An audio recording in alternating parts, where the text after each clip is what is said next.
umuonaye kwa ndoto ni adui.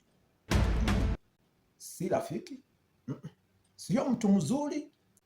Uotapo ukimwona nyoka au hata vile wanyama kama vile nge, scorpion, na vile vile mnyama au mdudu kama vile buibui, mnyama kama vile mbwa mwitu, ni vema kufahamu kwamba wanyama sampuli ile huashiria adui. Uotapo ndoto kama ile inaashiria usaliti na tena adui aliye katika siri. Na hivyo basi, uotapo huku yuwaona wale wanyama, alafu ghafla unamwona mtu mwingine ambaye unamfahamu, au hata unaacha kuona wale wanyama, wanabadilika wanakuwa yule mtu au wale watu, basi ni vema kufahamu kwamba wale watu au yule mtu ni mtu msaliti, tena hata kama yuajifanya rafiki, ni adui kisirisiri. Na ndoto ya pili ni uotapo ukifukuzwa au ukishambuliwa na mtu. Ujionapo kwa ndoto yuafukuzwa au yuashambuliwa, ni vema kujua kwamba umwonaye akikupiga au akikushambulia ni mtu mwenye fitina, tena mwenye nia mbaya, hata kama ni rafiki yako.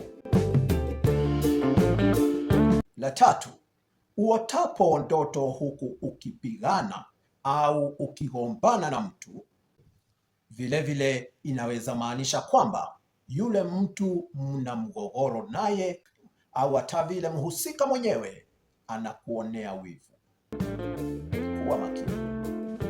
Ndoto ya nne, ambayo bila shaka ukiiota mwenye wamwona kwa ile ndoto ni adui, ni ndoto ambayo rafiki au ndugu umwonaye kwa ile ndoto ni kama mtu usiyemjua, anaonekana kama mtu usiyemfahamu.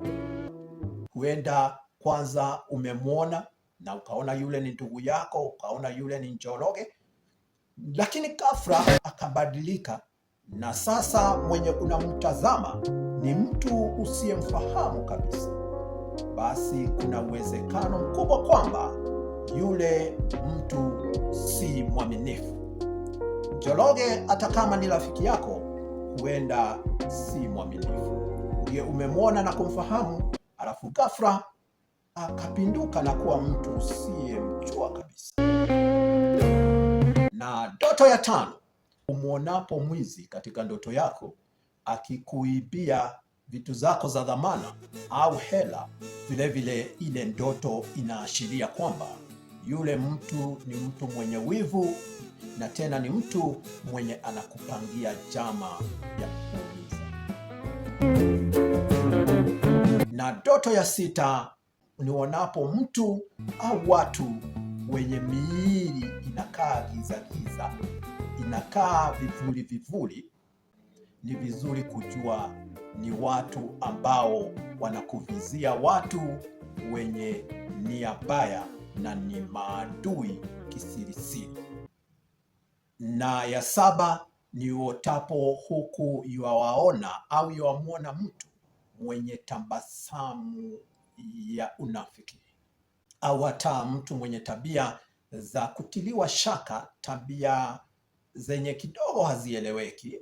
Kuna uwezekano mkubwa sana kwamba yule mtu anakuhandaa, na tena ni mtu mwenye hana nia njema. Na tuangazie ndoto ya nane. Uotapo huku umepoteza kitu muhimu, tena cha thamani, kitu unachokienzi kama vile hela au kazi, mahusiano, alafu unayemwona mbele au sura unayoiona baada tu ya kupoteza kile kitu ni mtu ambaye unamfahamu, basi kuna uwezekano mkubwa yule mtu ndiye anajua kwa nini chenye umekipoteza kimeweza kupotea. Huenda ndiye ako nyuma ya kupoteza kazi kwako, huenda ndiye amechangia pakubwa ndio ukapoteza mahusiano yako, au hata vile miradi au pesa.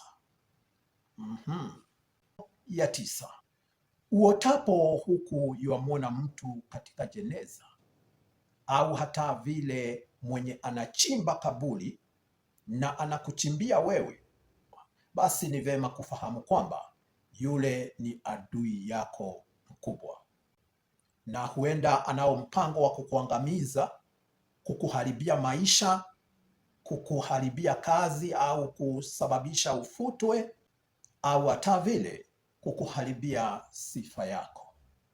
Ya 10, ulapo au unywapo kisha unajihisi vibaya, unaumwa labda, au unajihisi mnyonge, unahisi kwamba chakula chenyewe hakikuwa chakula kizuri, basi ni vema pia kujua kwamba mwenye mlikuwa mnakula na yeye ni mtu hatari, ni adui yako.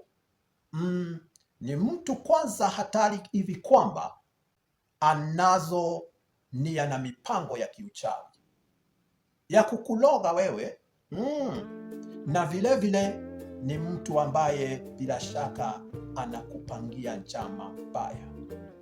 Jambo moja ambalo unafaa kufanya, walifahamu bila shaka, ni kukukumbusha tu, nalo ni kuomba. Ni vizuri uotapo ndoto sampuli ile uombe Mungu akupe ulinzi, alafu ujaribu wezavyo utafute usaidizi wa kiroho. Jizingile na damu ya Yesu Kristo. Lingine ambalo unafaa ulifanye, chunguza wanaokusunguka. Kikulacho kinguoni mwako. Hivyo basi akuendeaye chini chini hayuko mbali nawe, yunawe papo hapo. Na jambo lingine ambalo unafaa ulifanye ni usiogope, kwani kuogopa ni kufungua mlango tena mkubwa wazi ambao adui atapenya ndani.